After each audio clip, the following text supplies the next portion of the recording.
Bom dia. Glória a Deus. Glória. Bom dia, bom dia. Eita, gente.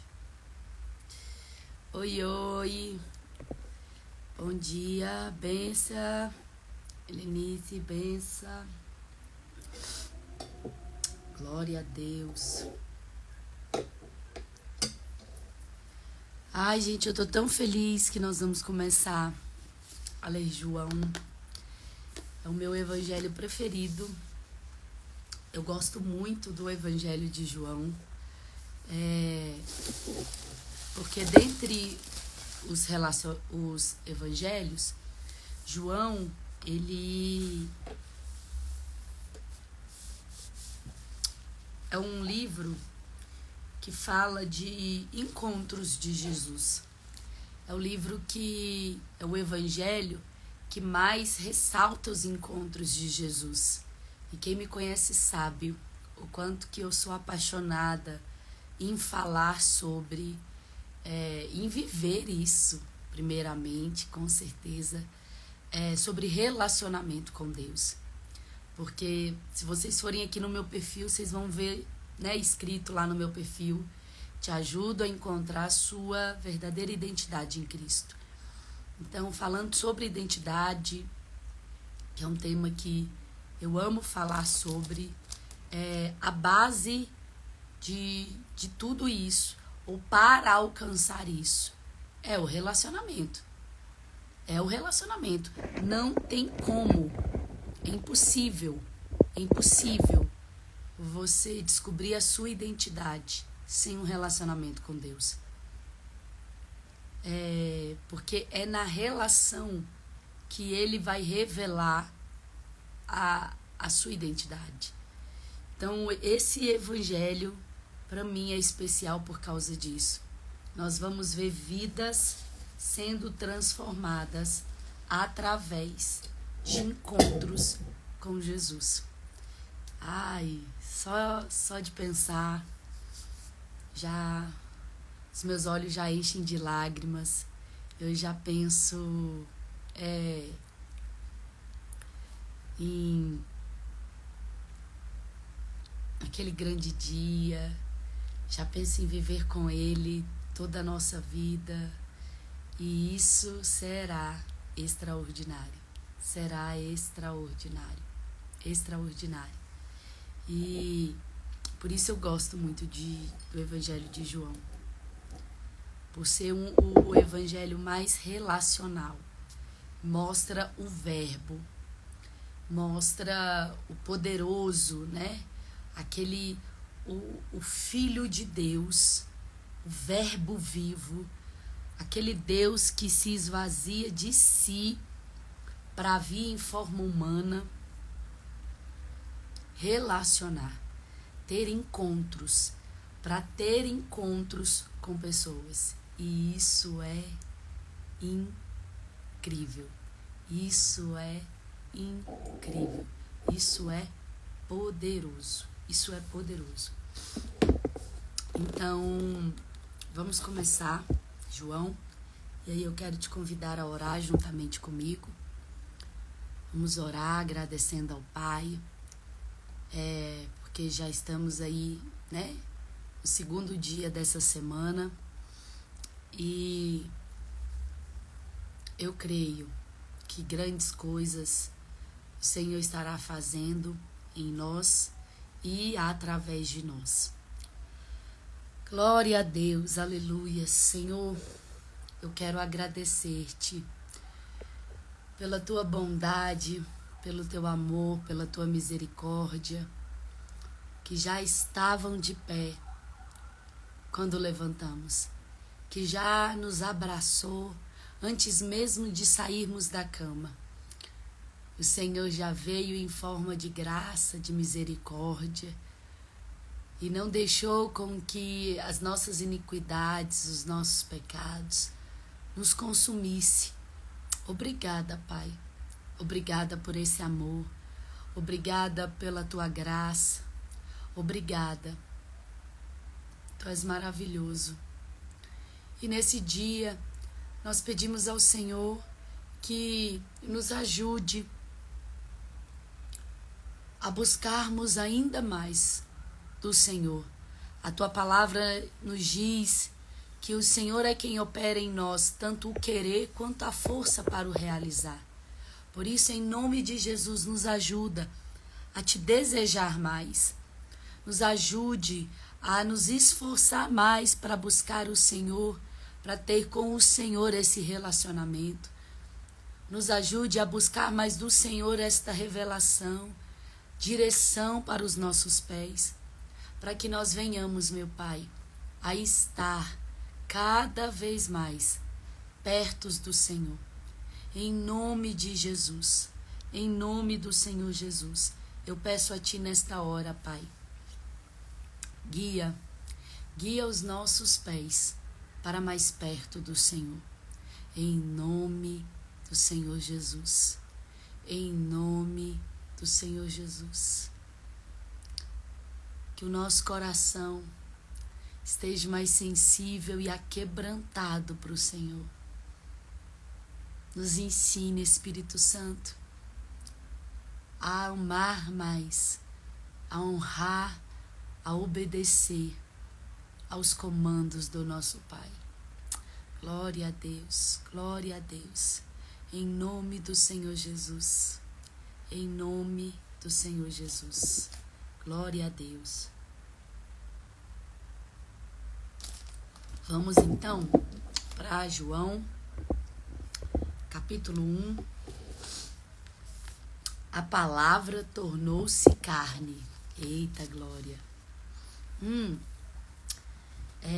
Até falar com vocês, ontem, gente, a minha casa, vocês não têm noção.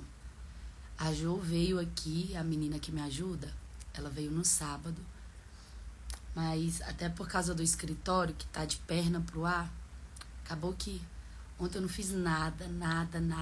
Ontem eu tava exausta.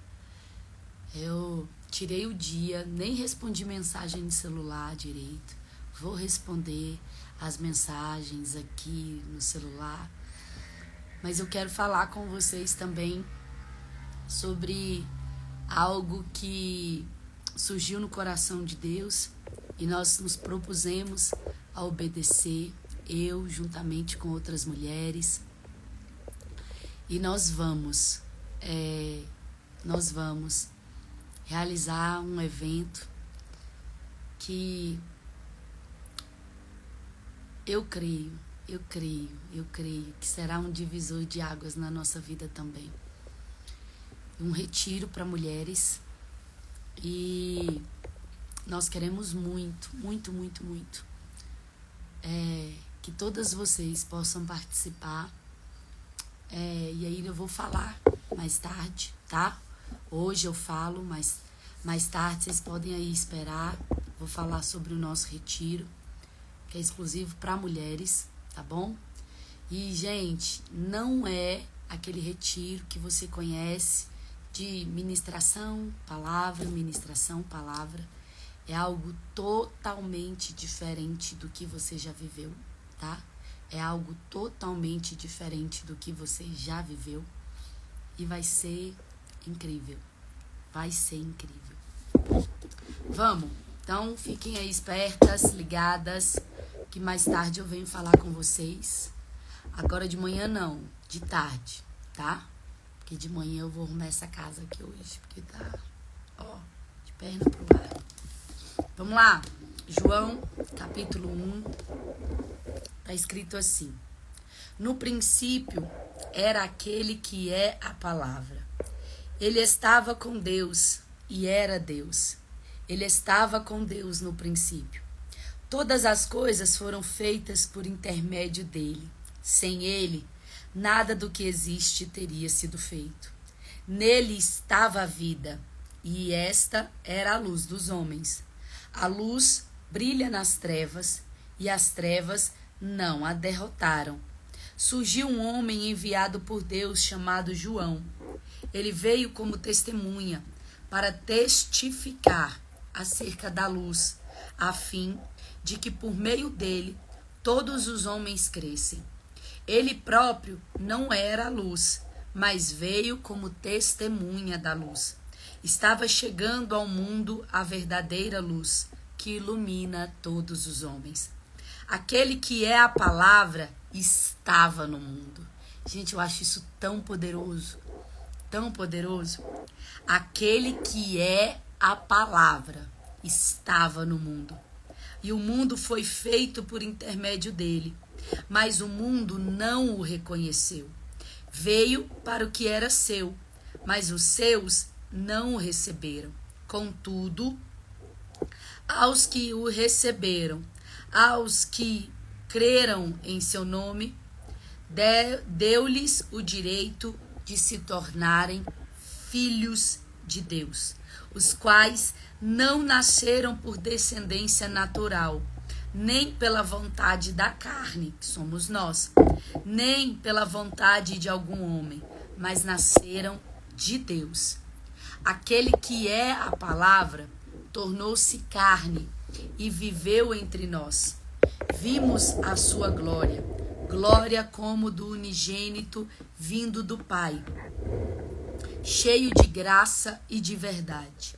João dá testemunho dele. Ele exclama: este é aquele de quem eu falei. Aquele que vem depois de mim é superior a mim, porque já existia antes de mim. Todos recebemos da sua plenitude, graça sobre graça. Pois a lei foi dada por intermédio de Moisés. A graça e a verdade vieram por intermédio de Jesus Cristo.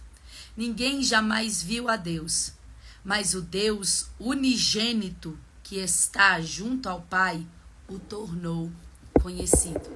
Então, primeira coisa que nós vamos falar é justamente entender esse propósito da vinda de Cristo, o propósito da criação, o propósito porque quando ele começa a falar e ele fala do princípio, e aí ele vai falar da criação de todas as coisas. Então, quando Deus proclamou, e a primeira coisa que ele proclamou foi: e haja luz. E aqui João está falando de quem era essa luz. Então, a primeira coisa que foi criada para o mundo foi a presença de Jesus, o propósito de Jesus. Então, Jesus veio e iluminou todo mundo que era escuro, para que depois fosse criado todas as coisas. E por fim, a Trindade criou o ser humano. Por isso que ele diz: façamos o homem à nossa imagem e semelhança. Então, nós vamos ver que todo o propósito da criação é esse relacionamento. Ontem à noite eu estava pregando e como eu chorei, gente, eu acho que tinha tempo que eu não chorava na pregação como eu chorei ontem. Como eu chorei ontem durante aquela pregação. Eu preguei sobre Jeremias 18, falando sobre a casa do oleiro, sobre o oleiro, sobre a criação, sobre o relacionamento, sobre o coração do homem que se corrompe pelas suas próprias paixões. E uma das coisas que eu falei foi justamente sobre esse propósito da criação, que é esse relacionamento. Antes de Jesus salvar, a salvação não foi o principal objetivo da entrega dele por si, por nós. Ele se entregou por nós para que nós fôssemos primeiro reconciliados ao Pai. Então, primeiro houve o quê? Um véu se rasgando para depois vir a salvação. Porque a salvação ela é consequência de quem crê em Jesus Cristo para relacionamento com o Pai.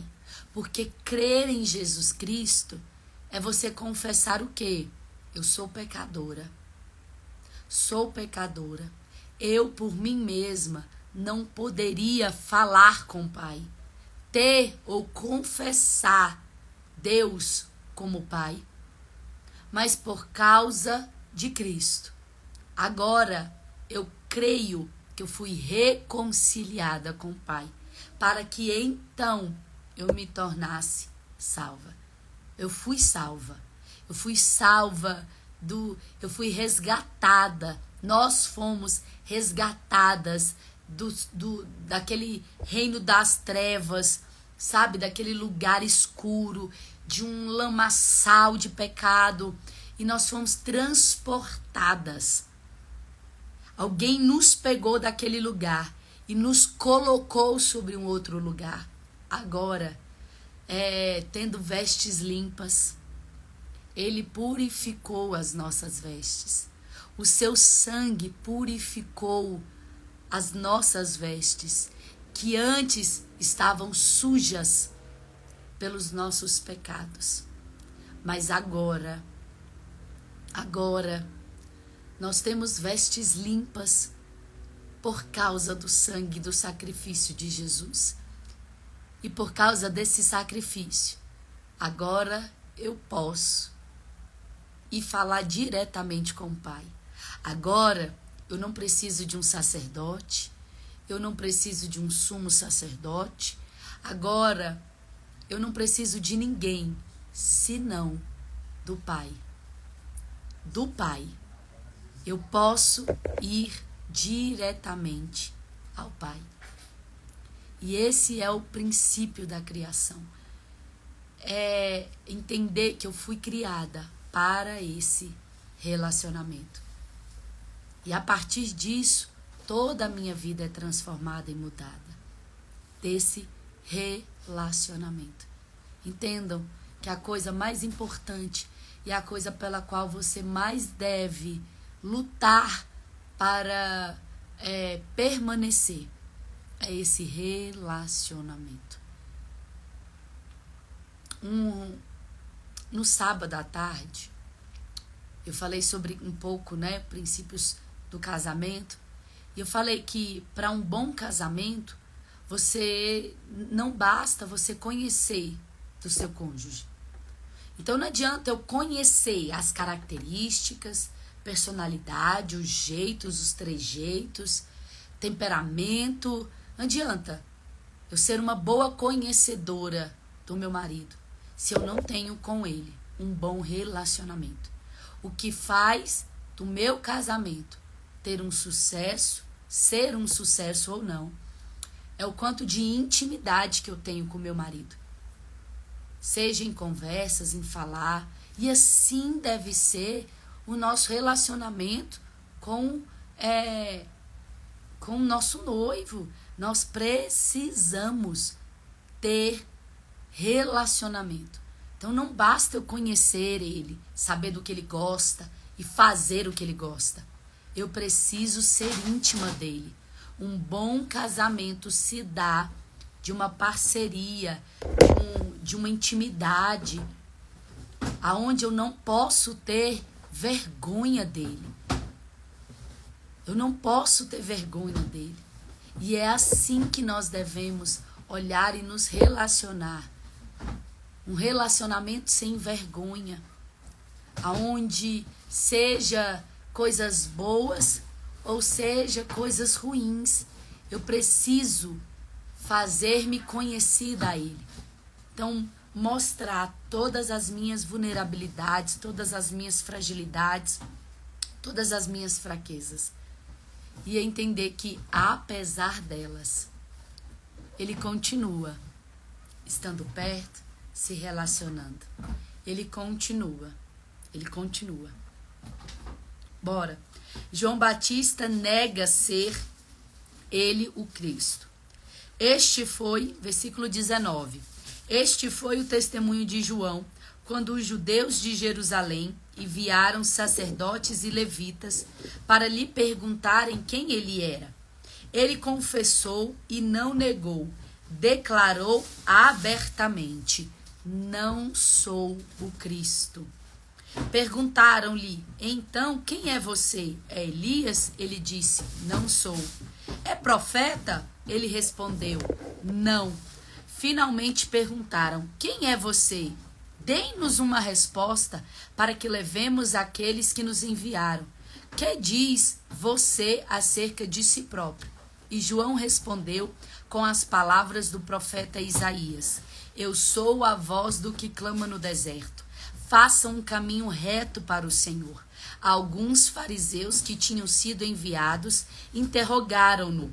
Então, por que você batiza se não é o Cristo, nem Elias, nem o profeta? Respondeu João: eu batizo com água, mas entre vocês está alguém que vocês não conhecem. Ele é aquele que vem depois de mim, e eu não sou digno de desamarrar as correias das suas sandálias. Tudo isso aconteceu em Betânia, do outro lado do Jordão, onde João estava batizando. Então, a primeira coisa que eu entendo aqui, que foi até um pouco também do que eu preguei ontem, se nós formos olhar para Lúcifer, quando este ainda estava no céu, ele não foi expulso do céu porque ele desejou tirar Deus do trono. Nunca foi a intenção de Lúcifer tirar Deus do trono. Nunca foi a intenção de Lúcifer ser maior do que Deus. Nunca. O diabo nunca tentou no seu coração ser maior do que Deus. O que tinha no coração, qual era o desejo de Lúcifer? Ser igual a Deus. O que é que a serpente, ao tentar manipular Eva a comer do fruto proibido, o que é que a serpente ofereceu para Eva? Coma desse fruto para que você se torne igual a Deus. Para que você se torne igual a Deus. Gente, o que nós precisamos entender? Porque era isso que estavam tentando fazer com João Batista.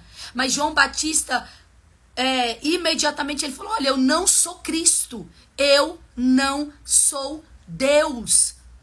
Porque a doutrina mais diabólica que existe, porque foi isso que ele fez. E ele vai tentar fazer com que o homem caminhe no mesmo lugar. Porque a única coisa que vai tirá-lo de perto de Deus é quando o homem tentar, ao olhar para si, tentar se fazer igual a Deus. Nós não somos iguais a Deus. Nós nunca seremos iguais a Deus. Há em nós virtudes, há em nós uma semelhança. Ao criar o homem, ele falou: façamos o homem a nossa imagem e a nossa semelhança. Mas nós não somos deuses. Nós nunca seremos deuses. Deus não criou o homem para ser Deus, mas criou dentro de uma semelhança. Nós podemos, qual que é o nosso papel hoje? Fazer ele conhecido. Essa relação, agora, ela não vem para te tornar Deus. Então, nessa terra, nós não somos deuses. E foi isso que eu preguei ontem em Jeremias 18. A nação de Israel se perdeu. Por quê? Por causa das suas paixões. Porque elas intentaram no seu coração ser Deus. Como assim, Carol? De ter o que elas querem na hora que elas querem. Então, se esse Deus de Abraão, Isaac e Jacó, se na minha relação com ele não vai me dar o que eu quero na hora que eu quero, então eu vou clamar a outros deuses. Eu vou acender incenso para outros deuses. Então eu vou clamar a outros deuses. Por quê? Porque eu quero o que eu quero na hora que eu quero. E isso é ser Deus, porque só ele tem o que ele quer na hora que ele quer, do jeito que ele quer. E um dos sinais que Ele colocou em nós, que vai gritar a nossa humanidade. E nós vamos ver isso através da vida de Jesus Cristo, que é uma das coisas que muitas das teologias diabólicas colocam sobre a vida do cristão.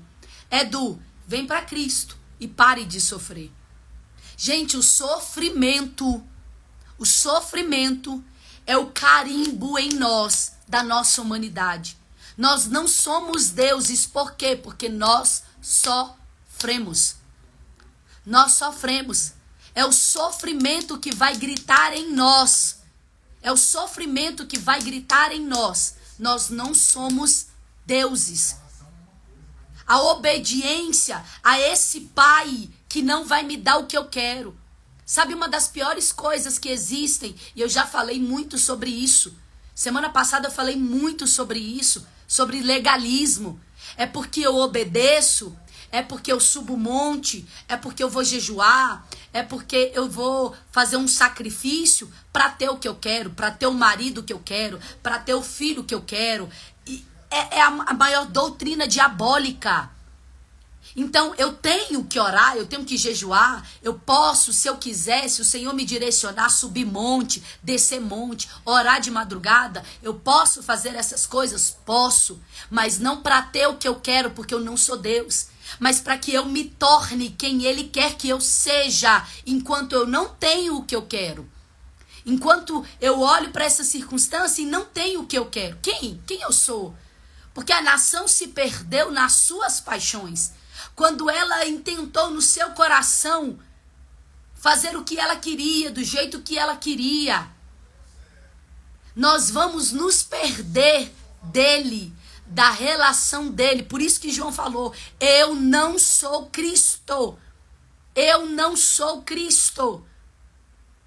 Mas ele começa a relatar, eu sou aquilo que Isaías diz ao meu respeito. A nossa identidade, eu falo muito sobre identidade. A nossa identidade, você tem que ser o resultado de alguma coisa daqui, ó. Qual versículo? Qual versículo? Quando perguntarem para você quem é você, qual versículo da Bíblia que você vai falar? Não, eu sou esse daqui, ó. Eu sou o resultado desse versículo aqui, ó. Porque eu tenho que ser o resultado da palavra dele. E nós somos João Batista dessa geração. Como assim, Carol? Porque nós estamos preparando o caminho para a segunda vinda dele. Nós somos esse João Batista. Pessoas que consciência do pecado, mas estamos preparando. Não somos deuses. Não somos deuses. João Batista não tem... E olha que eu tô falando de João Batista, que quebrou todos os paradigmas. João Batista, que saiu, quebrou todo rito religioso, que quebrou todo legalismo, que caminhou para um caminho totalmente contrário do que os homens dotados da lei, sumos sacerdotes, mestres da lei, saduceus, foi para um caminho totalmente diferente. Não tinha uma igreja. João Batista não congregava em uma igreja. João Batista não congregava em uma igreja, em um templo religioso. Quando eu falei recentemente, né, que eu estava em transição de igreja, e eu fiquei um tempo sem congregar, sem estar em um lugar, né, ou algo assim. E uma das primeiras coisas que eu ouvi, Carol, e se Jesus voltar e você não tiver nenhuma igreja? Você vai perder a sua salvação por causa de tão pouco. Eu olhei para a pessoa. Gente, eu olhei assim, eu falei, Senhor, eu era igual ela e não sabia. Eu era igual ela e não sabia. Falei, minha irmã, deixa eu lhe dizer uma coisa. O que me leva ao Pai não é uma igreja, é Cristo. É Cristo.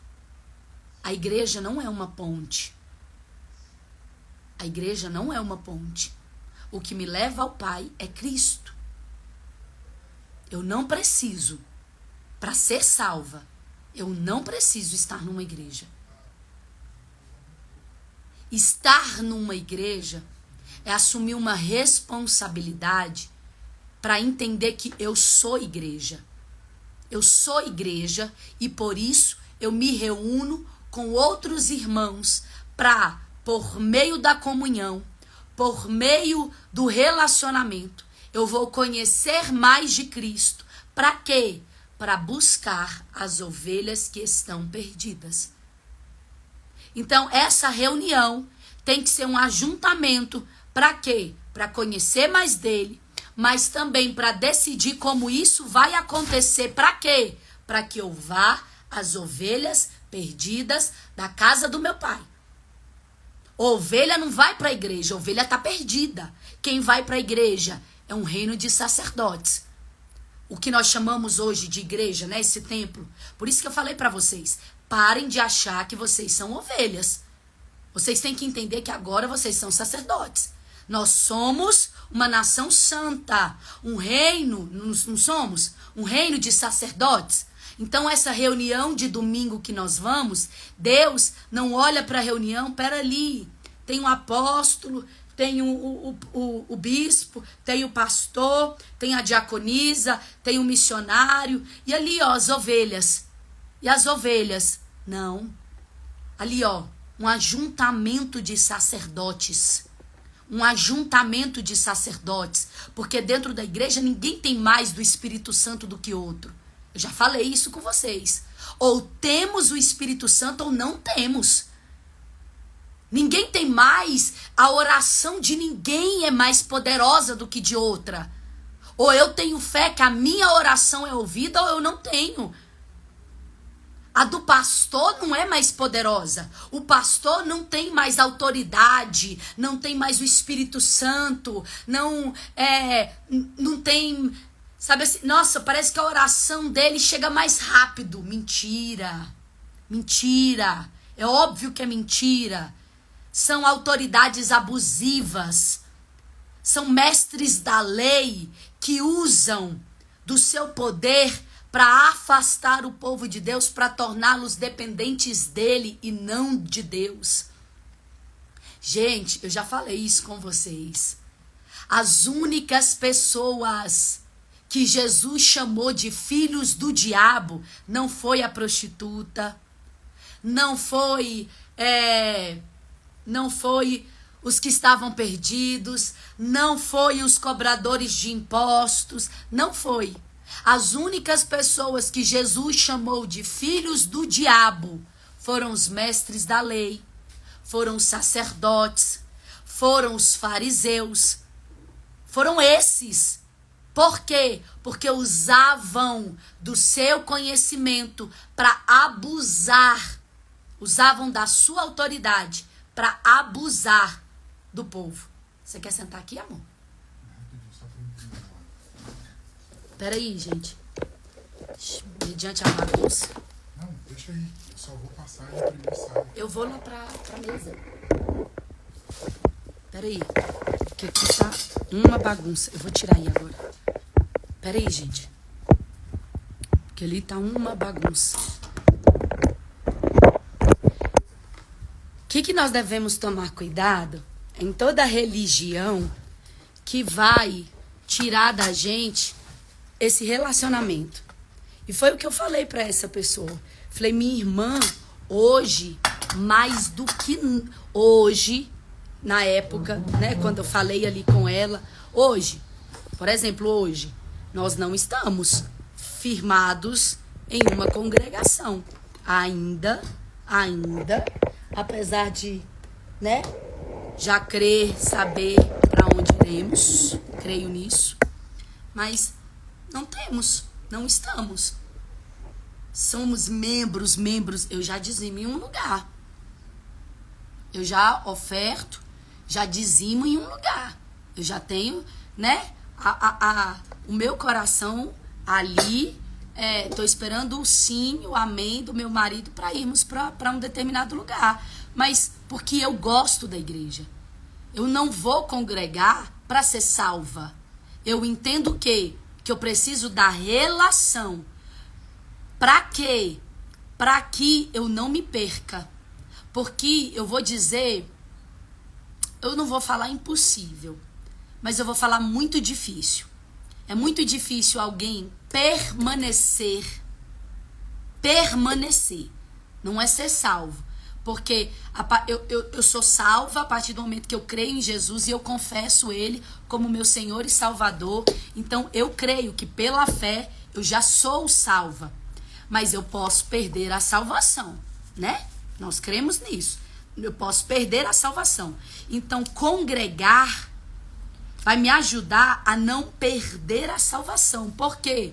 Porque é na relação que eu conheço mais dele. Não tem como. Eu posso ir para o meu quarto, acessar ao Pai, ter relacionamento com o Pai, fechar a porta e relacionar e conhecer o Pai. É óbvio que eu posso. É óbvio que eu posso. Só que a gente vai aprender com o apóstolo João, através de Apocalipse, quando o Senhor vai escrever as cartas para a igreja, e aí ele vai para cada igreja, ele se revela de uma forma.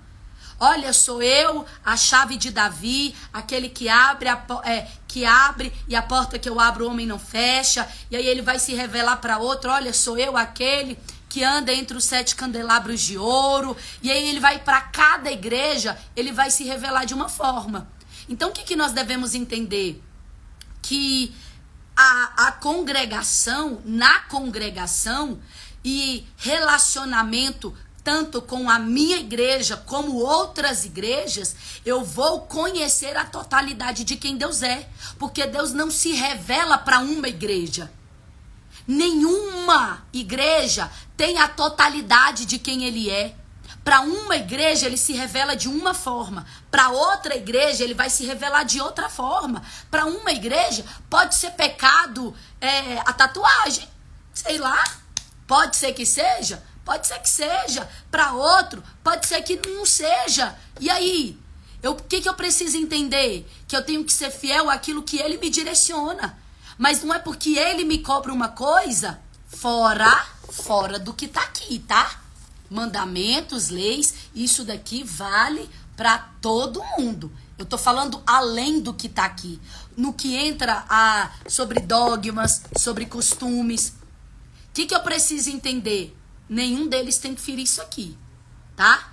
Mas nenhum dogma, nenhum costume me leva à salvação, tá? Obviamente, é esse senso que nós devemos ter. Mas eu entendo, gente, eu amo congregar. Amo congregar. Amo congregar. Para mim, a maior prova de amor a Deus é congregar, é pastorear. Porque o congregar, o que eu tô falando para vocês? O congregar é a responsabilidade, é a consciência de que eu sou o quê? Sacerdotisa. Eu sou sacerdotisa. Então eu vou congregar como uma pastora, como uma sacerdotisa, para assumir responsabilidade de quem está mais fraco do que eu, para cuidar de vidas, tanto lá como lá. Por quê? Porque tem gente lá que ainda não sabe que já é uma sacerdotisa, que já é um sacerdote, e que não tem ninguém maior, superior do que ele lá dentro. Porque tem muita gente que está ali debaixo de muito ensino diabólico, ensinaram ele muita mentira, tem muitos sofismas dentro da igreja. Então eu preciso ir para cuidar dessas ovelhas que estão lá dentro, como cuidar dessas ovelhas que ainda não sabem que são sacerdotes, que são esse reino, essa nação santa. Mas para que tudo isso? Por que eu faço? Por que eu entendo que congregar, que pastorear é a maior prova de amor? Porque é a maior forma de negar a si mesmo. Oi, gente, não tem. Eu não conheço. Não, casamento. Primeira coisa, o que é mais difícil? Permanecer casada. Pra mim, eu acho que ser fiel, a submissão e tal, não é fácil. Pra mim. Eu tô falando pra mim. Não é fácil permanecer casada até a morte. Não acho fácil. Talvez aí, né, você deve ter outra ideia. Pra mim, não é fácil. Tem momentos que vai ser prazeroso, gostoso, mas vai ter outros momentos que não vai ser fácil. A mesma forma é a congregação. Tem momentos que vai ser maravilhoso congregar, mas vai ter outros momentos que eu vou ter que me submeter a Cristo para estar ali. Que eu vou sabe por quê? Porque na congregação eu vou entender o quê? Que para alguns irmãos eu vou amar de graça. Alguns irmãos ali eu vou amar de graça. Vai ter outros que eu vou precisar da graça de Deus para suportar, para amar. Tem uns que eu vou amar de graça. Outros, é isso, ó. É isso, Douglas. Tem outros que eu vou precisar da graça de Deus para amar. Por isso que quando ele vai falar com Pedro, Pedro, tu me amas? Pastoreia as minhas ovelhas. Tu me amas? Então pastoreia. Para mim, não há forma maior de demonstrar amor a Deus do que o pastoreio. Não tem. Não tem nada que se resume ao negue-se a si mesmo, tome a sua cruz e me siga, do que o pastoreio. Mas aí, Carol, mas eu não sou pastora. Esse é o problema. É porque você ainda não se vê como uma pastora. Eu não estou falando de um óleo descer e eclesiasticamente você ser uma pastora local. Mas é de você assumir esse lugar. É de você assumir esse lugar. É de que você olhar para o seu pastor e você perceber que não há, ele não é melhor, ele não é maior do que você, ele não é melhor do que você, mas ainda assim, alguém que é igual a você, você se submete a uma liderança, entendendo que ele é um líder, ele não é maior, ele não é melhor do que você, mas é uma liderança estabelecida por Deus para guiar aquele povo. E aí, sendo de igual para igual, você se submete a essa liderança. Alguém que você conhece, alguém que você honra, alguém que você vai se servir. Então, é isso. Eu sou igual, mas ainda assim eu sirvo. Então, eu não sirvo porque ele é maior. Eu não sirvo porque eu tenho alguma coisa para tirar dele. Eu não sirvo porque como que eu vou colocar aqui? Porque eu quero alguma coisa dele. Não. Não, é de igual para igual. Ele não é melhor do que eu. Ele não é mais importante do que eu. Não. Da mesma forma que eu não sou melhor do que ele, da mesma forma que eu não sou mais importante do que ele. Mas entendendo isso, sem problema nenhum, me submeto a uma autoridade e vou aprender a me quebrar em alguns momentos para honrar diante de uma submissão a uma autoridade. Entenderam? Vamos continuar? Vamos continuar? Mas esse é o ponto. Todos nós devemos assumir responsabilidade. Gente, evangelho é um chamado à responsabilidade. Ninguém se relaciona só com Deus. O seu relacionamento com Deus, se não for em benefício do outro, é legalismo. Você está servindo você está muito mais próximo ao diabo do que de Deus. Se a sua fé, ela serve só para o seu benefício, se ela serve só para a sua vida melhorar, você é filha do diabo, não é filha de Deus. É como aqueles sacerdotes que achavam que já estavam salvos e não precisavam de um salvador. E eles eram quem estavam salvando o povo. Para. Não. Bora lá, Jesus, o Cordeiro de Deus. No dia seguinte, João viu Jesus aproximando-se e disse: Vejam, é o Cordeiro de Deus que tira o pecado do mundo. Este é aquele a quem eu me referi quando disse: vem depois de mim um homem que é superior a mim, porque já existia antes de mim. Eu mesmo não o conhecia, mas por isso é que vim, batizando com água, para que ele viesse a ser revelado a Israel.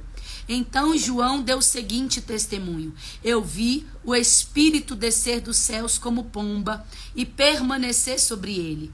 Eu não o teria reconhecido se aquele que me enviou para batizar com água não me tivesse dito: aquele sobre quem você vira o Espírito descer e permanecer,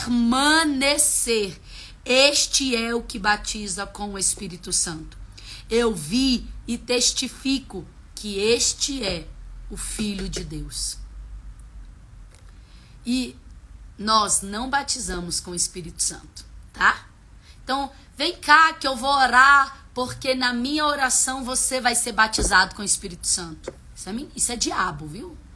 Diabo mentindo para você. Não, quem batiza com o Espírito Santo é Jesus. Se nem João Batista batizou com o Espírito Santo, gente, quem somos nós? Não, vem cá que eu vou orar para através da minha oração você ser batizado com o Espírito Santo. Pelo amor, nem João Batista batizou com o Espírito Santo. O homem batiza o batismo com água, o batismo para arrependimento de pecados, mas só o Senhor. Vamos orar para que, se o Senhor quiser, o Senhor batizará com o Espírito Santo e com fogo. Se alguém te chamar, vem cá que eu vou orar por você, eu vou pôr a mão na sua cabeça e na minha oração você vai ser batizado com o Espírito Santo. Vai não, porque é demônio, é filho do diabo. Se nem João Batista batizou com o Espírito Santo, quem é a gente? João Batista foi o único que foi à frente preparar caminho para Jesus. Para mim, na terra, não teve homem maior. Se Jesus falou, não teve homem na terra maior do que João Batista. Porque foi o único que veio na frente preparar caminho. Nós, se Jesus não vai na nossa frente preparar caminho. Ai de nós se ele não estiver à nossa frente. Não, tome a sua cruz e me siga. Então ele tem que estar na nossa frente. Se nem João Batista batizou com o Espírito Santo, eu posso chamar quem não foi batizado e deseja. Sábado, no encontro de mulheres, fizemos isso. E muitas mulheres, das que não foram batizadas ainda, das que ainda não tinham sido batizadas com o Espírito Santo e com fogo, das mulheres que não falavam em línguas estranhas, foram batizadas lá. Mas foram pela minha oração. Quem estava lá sábado? Vocês viram? Eu impondo a mão sobre elas? Eu falando, vem cá porque eu vou orar e vocês vão ser? Não, muito pelo contrário. Fiz uma roda com as pastoras que estavam lá. Vocês vão orar em línguas para entenderem que não é pela imposição de mão de vocês, mas é o Senhor que vai batizar a quem Ele quiser. Pode ser que alguém aqui não seja? Pode ser, se Ele não quiser. Quem sou eu para falar que dar ordens a Deus? Não. Nós vamos orar, nós vamos pedir. E eu entendo que é a vontade do Pai. Eu não sei a hora. Se é hoje a hora de todo mundo ser batizado. Mas vamos orar. Vamos ministrar sobre vocês. Vamos orar em línguas e o Senhor vai batizar. O Senhor batiza com o Espírito Santo. O Senhor batiza com fogo. Gente, não, é umas coisas que tem no nosso meio que eu vou falar um trem pra você. Você vê isso, foge que é filho do diabo. Bora. Os primeiros discípulos de Jesus. No dia seguinte, João estava ali novamente com 2 dos seus discípulos. Quando viu Jesus passando, disse: vejam, é o Cordeiro de Deus. Ouvindo dizer isso, os 2 discípulos seguiram Jesus. Voltando-se e vendo Jesus que os 2 o seguiam, perguntou-lhes: o que vocês querem? Eles disseram: Rabi, que significa mestre, onde estás hospedado? Respondeu ele: venham e verão. Então foram por volta das 4 horas da tarde. viram aonde ele estava hospedado e passaram com ele aquele dia. André, irmão de Simão Pedro, era um dos dois que tinha ouvido o que João dissera e que haviam seguido Jesus. O primeiro que ele encontrou foi Simão, seu irmão, e lhe disse: achamos o Messias, isto é, o Cristo, e o levou a Jesus. Jesus olhou para ele e disse: você é Simão, filho de João, será chamado Cefas, que traduzido é Pedro. No dia seguinte, Jesus decidiu partir para a Galileia. Quando encontrou Filipe, disse-lhe: siga-me. Filipe, como André e Pedro, era da cidade de Betsaída. Filipe encontrou Natanael e disse: achamos aquele sobre quem Moisés escreveu na lei e a respeito de quem os profetas também escreveram, Jesus de Nazaré, filho de José. Perguntou Natanael: Nazaré? Poderá vir alguma coisa boa de lá? Disse Filipe: venha e veja. Ao ver Natanael se aproximando, disse Jesus: aí está um verdadeiro israelita, em quem não há falsidade. Perguntou Natanael: de onde me conhece? Jesus respondeu: eu o vi quando você estava debaixo da figueira, antes de Filipe o chamar. Então Natanael declarou: mestre, tu és o Filho de Deus, tu és o Rei de Israel. Jesus disse: você crê porque eu disse que o vi debaixo da figueira? Você verá coisas maiores do que essa. E então acrescentou: digo a verdade, vocês verão o céu aberto e os anjos de Deus subindo e descendo sobre o Filho do Homem. Deus não falou isso para sacerdotes, aqueles que eram ungidos pastores. Deus não falou isso para missionários. Não, gente. Deus falou isso para homens improváveis. Né? Esses tempos aí para trás, viralizou uma frase falando que Deus escolheu homens que muitos coachings falaria para você não andar por perto. Deus escolheu homens que muitos desses coachings aí ia falar para você não ter por perto. Foram esses a quem Deus escolheu. Então nós vamos ver, gente, ele escolheu homens naturais, né, normais, sem uma autoridade, uma unção específica.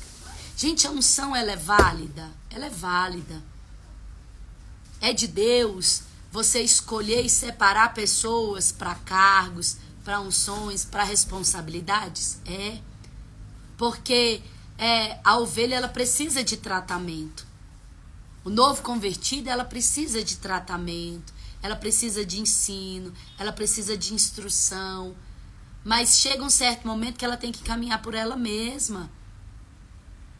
E tá apta para fazer aquilo que o Senhor direcionar.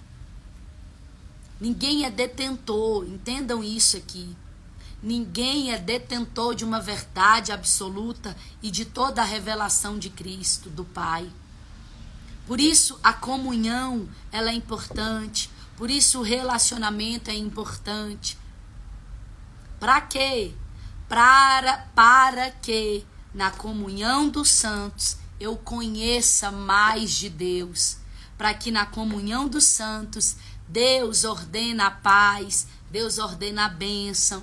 Para que na comunhão dos santos ele vai trazer a resposta àquilo que eu orei no secreto.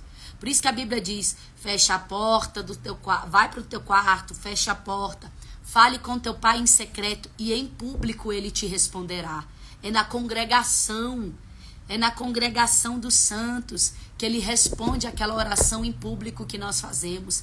Por isso que eu compreendo a importância do congregar, a importância.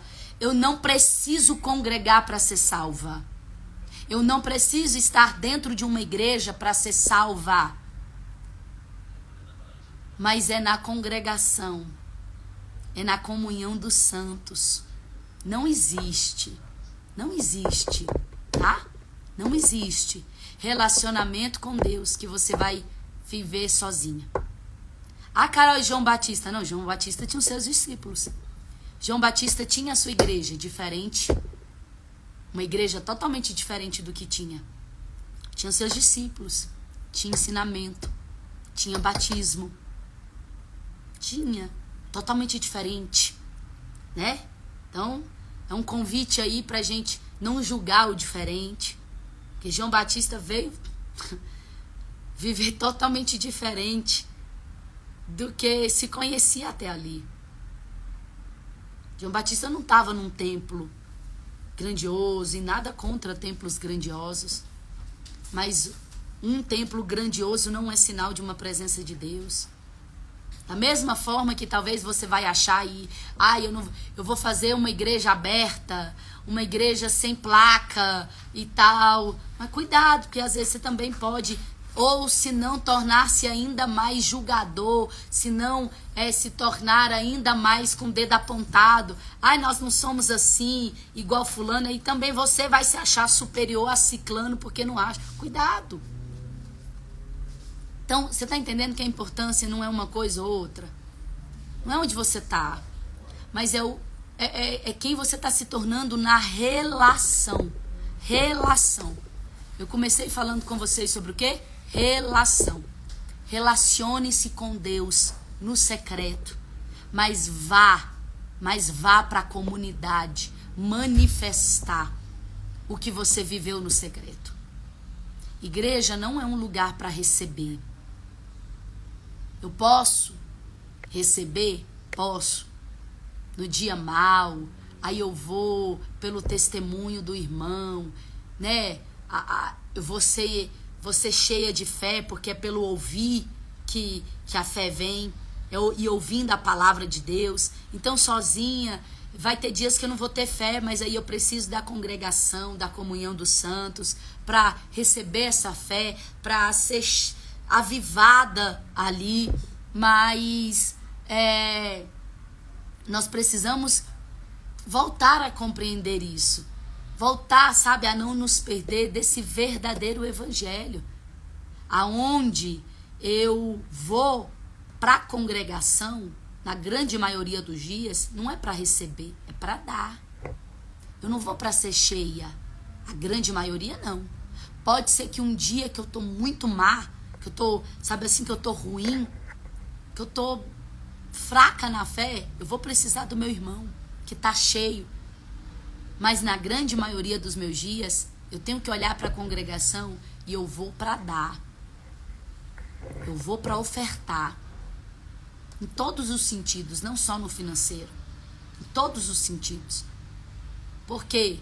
Porque eu já vivi, toquei, fui cheia no meu secreto. E através do meu secreto, eu vou tocando em vidas. Amém? Amém? Obrigada. Glória a Deus. Glória a Deus. Glória a Deus. Tô lendo aqui os comentários de vocês.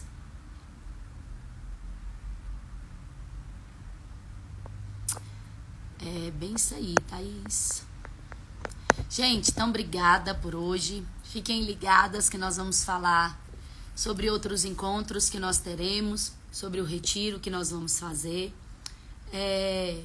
E aí eu aguardo vocês amanhã, às 8 horas da manhã, para lermos João 2. E o nosso devocional, ele é sequencial dentro do Novo Testamento. Por que só o Novo Testamento, Carol? Porque a gente primeiro precisa começar com a verdade. A todo mundo que eu aconselho a começar a ler a Bíblia, a começar pelo Novo Testamento. Comece a ler a Bíblia pelo Novo Testamento. Depois você vai para o Velho. Porque hoje o Antigo Testamento, ele é uma sombra do Novo. Eu não posso começar pelo Novo. Eu não posso começar pelo Velho. Eu tenho que começar pelo Novo. Então, a ideia esse ano é lermos todo o Novo Testamento. E aí vai ter alguns dias que nós já vamos encerrar, né? E aí depois nós vamos em algumas partes do Antigo Testamento, né? Entendendo que é importante, mas eu submeto o Velho Testamento ao Novo, tá? Eu submeto. Ah, Carol, mas eu tenho que cumprir todo o Velho Testamento. Claro que não. É óbvio que não.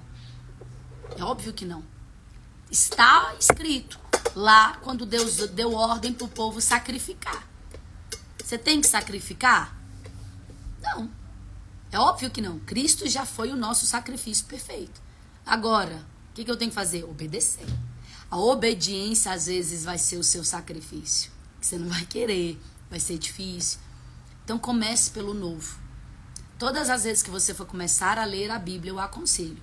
Leia, comece pelo novo. Você entendeu o Novo Testamento? Aí, depois de entender o Novo Testamento, você vai para o Velho. Porque senão, você vai achar que você vai ter que ficar o tempo todo tendo que fazer alguma coisa para ser.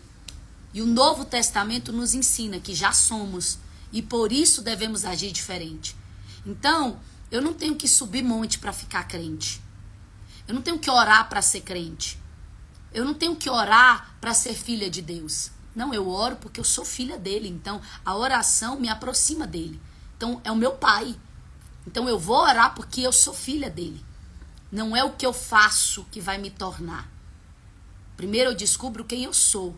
Quando eu descubro quem eu sou, então eu começo a agir de maneira diferente. Porque eu sou assim.